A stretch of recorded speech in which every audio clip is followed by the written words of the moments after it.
sa mga nag-a-attend sa church does not even know how to worship God. And worship is the highest respect to our God. When we say we worship, this is not worshiping yourself, it is worshiping God. Whatever denomination you belong. Amen. I would like to see later, but next Sunday, everybody will be lifting their hands. Kaya gaampo o nagakanta para sa Ginoo. Amen? Amen. So the children or the youth learn a lot. In fact, pag human sa worship, yapuan sila and all of them cry. Ang kailangan kasi natin broken tayo in the sight of God. Siguro next time sa Saturday, we will invite everyone to join. Amen? Kasi kung lahat, the church will understand. This is a very new church. And we need everyone who has a gift. Wherever you belong, whatever church you belong, I don't care. Where God has placed you here, whoever is the preacher, we have to thank God for that. Amen. Kaya dili niya ang preacher na, uy, maayo ko siya, gusto ko siya, dili ko mo-attend kung dili siya. Amen? Amen. So, preaching in front is not a sacrifice. Pastor Rabin, you know that? Makita na ko na siya how she loves the Lord so much. Ibantayan ko ng grupuhan niyo. Mas wala na siya pamasahe. Basta makaadto lang makapag-preach sa Word of God. And I just say for everyone that ma-encourage kung makita ang sacrifice. I believe that it's a sacrifice because not all can do that. Wala kay guma sa Ginoo, lisod kaayo na gahi kaayo ikilos. Amen? I'm sorry because I really feel that. Amen? O dito nga, that's a lesson for us sa worship. Ang worship is kung pagkaon ganina, no? Wala siyang sabaw. Paghigop mo sa sabaw, lami kaayo. Pagdawat mo sa pulong, mas lami kayo. Leksyon or friendship. Amen? So let's all stand and pray. Hallelujah, Lord. Hallelujah. Thank you, Father, Lord God, especially those who are new, came here, O God. Salamat, Lord, sa ilang mga kinabuhi. It's not coincidence why they are here. And thank you, even Father, Lord, last Saturday, we started already with the group learning. Iba kasi yung pag-replace ng Panginoon, marami pang kailangan na questions. But I pray, Father, Lord God, that dito sa mga kasamahan namin has learned a lot from God. We'll be able to share whatever they have. And I thank God for this because this is a timing message, so God, for everyone. Na marami na po ngayon talagang hindi po talagang nakakaintindi ng gospel. But I believe, Lord, because of your power, because of your love with us, O God, that we learn so many things, O Lord. Lord, I'm here, O God, to share your word. And I pray, O God, that this word will become a rema in their hearts, O Lord God. Salamat, Ginoo, sa pulong. Salamat, Lord, sa imong gugma. We ask this in the name of Jesus. Everybody say, Amen. Amen. Amen. Let's clap our hands to the Lord. Amen. Hallelujah. Sige, sit down, everyone. Kami akong topic magkaroon. Not everyone will accept this topic. But God wants me to share this thing. Now, because tayo na magod, doon ang nagpapot ang Ginoo. Yes, Hindi amen. kasi mabilin ganita because we do not believe. Diba? Okay. Sa 2 Thessalonians 2 verse 10 to 12.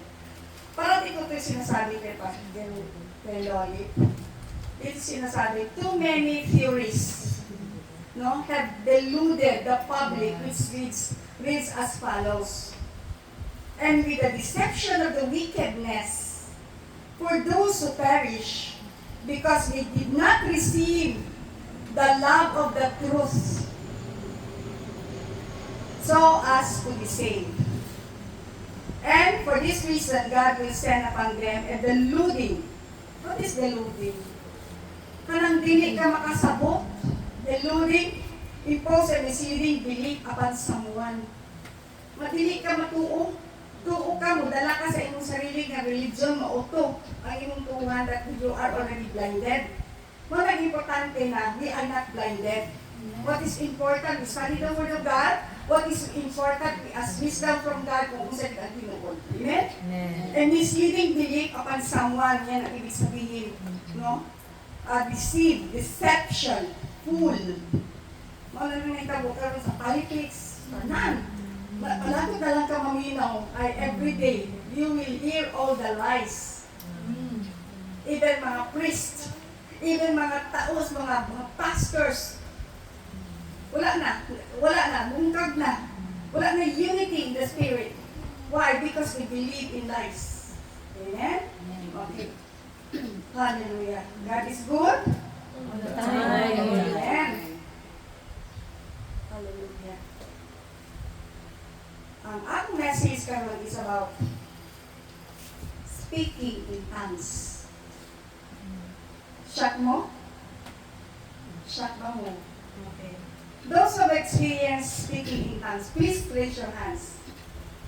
Amen? Amen? None. Okay? Okay lang yan. Especially pag bago pa lang ka sa Ginoo, wala pa din mo nasabtan what is speaking in tongues. Yeah. But I'm not going to encourage you to speak in tongues while there are still doubts in your mind. But this is the reason why nga ako nang ginatudlo. Sabi dito sa John 11 verse 25, Jesus said to her, I am the resurrection and the life. He who believes in me, though he may die, he shall live. And whoever lives and believes in me shall never die. Kung natuo mo, dili mo mamatay. Mubuhi, yun mo kay natuo mo. Okay, let's erase all doubts. Amen? Whatever denominations we have, let's erase it. Just listen to the word. Amen? Kaya naatay mga references din. Amen. Sa John 11:25 to 26. Okay? So sa Acts 21, Acts 2, 1 to 47. Kaning scripture na to, this is where it started yung speaking in tongues. Amen? Dugay na siya, but it started in Acts 2. Okay? On Pentecost, the Holy Spirit empowered the disciples to speak in other languages, proclaiming God's wonders. Okay, dili resulting as they speak in other languages. Ang kasagaran man ko, magsulti sila na during the time of Acts, maraming iba-ibang nasyon. So when these people, when they spoke in tongues, they understood yung kanilang language na sinabi ng iba. Yun ang pinangahawakan ng iba na hanggang doon lang talaga yung speak in tongues. Okay? So, in 1 Corinthians 12, up to 14 yan siya. And verse 27 to 31, Paul discusses the spiritual gifts, including tongues and interpretation. Church musulti, other churches will say, dili ka mo speak in tongues kung wala ka interpretation. Kaya makasamog lang na confusion that would create confusion in the church. Okay? So, dagana, especially ka ng mga conservative churches, they do not believe that tongues has existed only in Acts. Kaya ang mga Pentecost na makita natin yung mga sabaan din na sila. Why? Because they really have felt the presence and the presence of the Holy Spirit. Lagi magod na ako, kung nag-just attend church, attend ka lang, after you get out of the church, wala na. Wala conviction of sin, you just do things you want to do. Amen? Yung dili. Now you are the body of Christ and individually members of it. Kitang tanan, we are the body of church. Christ, di ba? And first apostles, number 1, na gihatag, nagigasa sa Ginoo sa tuwa is apostles. Ano ba ang trabaho ng apostle? Ang apostle would not stay in one church. He opened different churches. That's why he is called apostle. Ang uban din na, magpa-okay na lang, yung apostle.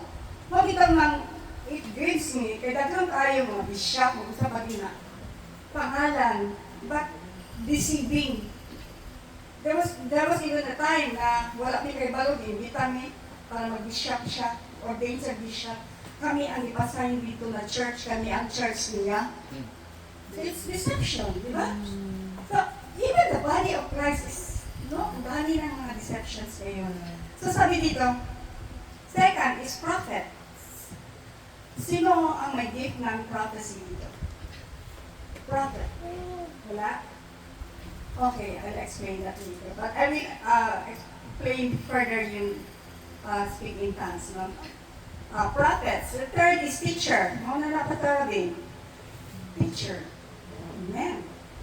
Then miracles. There are people who has a gift of miracle. No, makita niyo pag aliens na ayaw at sa miracle. There has a gift of healing. Not all people has the same gift. Different gifts. Amen.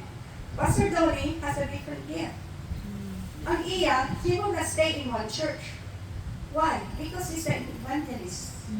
An evangelist would want to go to different churches and share what is his the gift that God has given him. Ang iya from the start, pain. Hantod na lang nagtiguang siya. Pain ng ihapon. Amen? Nga, wala yun. I mean, he has a different testimony. Mabitaw ng lahat na love siya ng pastors, na imitahin siya sa mga churches nila. Because iyang testimony is different. Amen? At ma-bless yun sila kay imo. Ingon na dito, uban, maingon nga, ako sige, reklamo. Nga, naaman di ay mas bukat pa ang problema. Amen? So, we will realize na ang dami pa natin pagkukulang as a Christian. Amen. So, the gift of healing, helping. Mga nakita na kay Lolit ang helping. Administrating. No, I cannot just administer this church alone. I need people who has a gift of administration. Amen? Kaya, ang gift will be